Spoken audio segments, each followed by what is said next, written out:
माँ, मैं भाभी की बनारसी साड़ी रख लूं?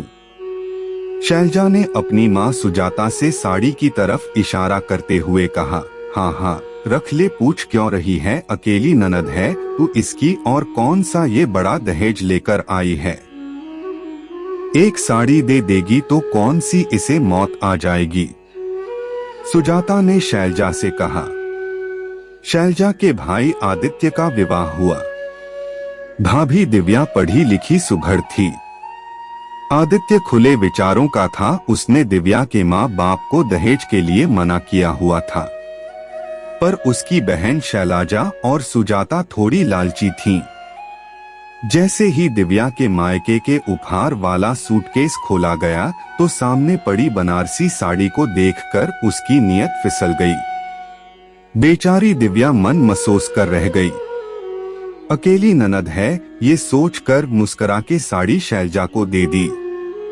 अगले दिन मुंह दिखाई की रस्म के लिए तैयार होने के लिए दिव्या ने अपनी माँ के सोने के कंगन और रानी हार निकला कर रखा और खुद नहाने को चली गई। जब वापस आई तो दोनों चीज कमरे से नदारद देखकर परेशान हो गई। उसने कोना कोना छान मारा पर उसे वहां अपने आभूषण नहीं मिले। थक हार कर उसने बुआ वाला सेट पहनकर रस्म के लिए नीचे उतरा। सामने शैलजा को रानीहार और कंगन पहने उसे बहुत गुस्सा आया, पर कोई तमाशा न हो इसलिए उसने कुछ कहना उचित नहीं समझा। फंक्शन होने के बाद शैलजा ने गहने उतार कर माँ के सामने पटकते हुए कहा, ये क्या माँ? छी, भाभी के मायके वालों ने कितना हल्का सा हार अपनी बेटी को दिया है। कंगन भी देखो, ऐसा लग रहा है जैसे सोने का पानी चढ़ाया हो, और हार तोड़ दिया। इतना सुनते ही दिव्या उदास हो गई। ये सब बातें आदित्य भी सुन रहा था। उसने शैलजा से कहा, दीदी फिर क्यों आपने ये गहने पहने अगर आपको पसंद नहीं थे? और इसको तोड़ने की हिम्मत आपकी कैसे हो गई? ये गहने दिव्या के माँ पापा ने उसके लिए दिए थे, ना कि आपको। दीदी, ननद बुरी नहीं होती, पर आप जैसी नंद रिश्तों को बुरा बनाती हैं। आपके पास किस चीज की कमी है जो आपकी नजर सिर्फ दिव्या की चीजों पर रहती है? अगर वो इतनी ही बुरी है तो आप इसकी चीजें क्यों लेती हैं?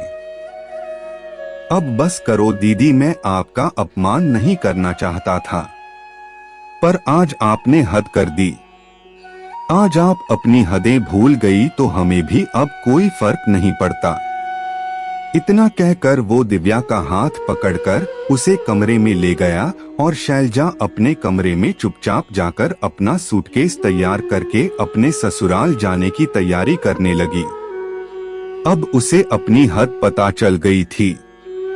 तो दोस्तों, यह थी हमारी आज की कहानी। आपका क्या कहना है इस कहानी के बारे में कमेंट करके हमें जरूर बताएं। वीडियो लाइक करके चैनल को सब्सक्राइब कर लीजिए, साथ में घंटी को दबाकर ऑल पर सेट कर ले ताकि आने वाली वीडियो का नोटिफिकेशन तुरंत मिले। मैं मिलता हूं आपसे अगली वीडियो में, तब तक के लिए धन्यवाद।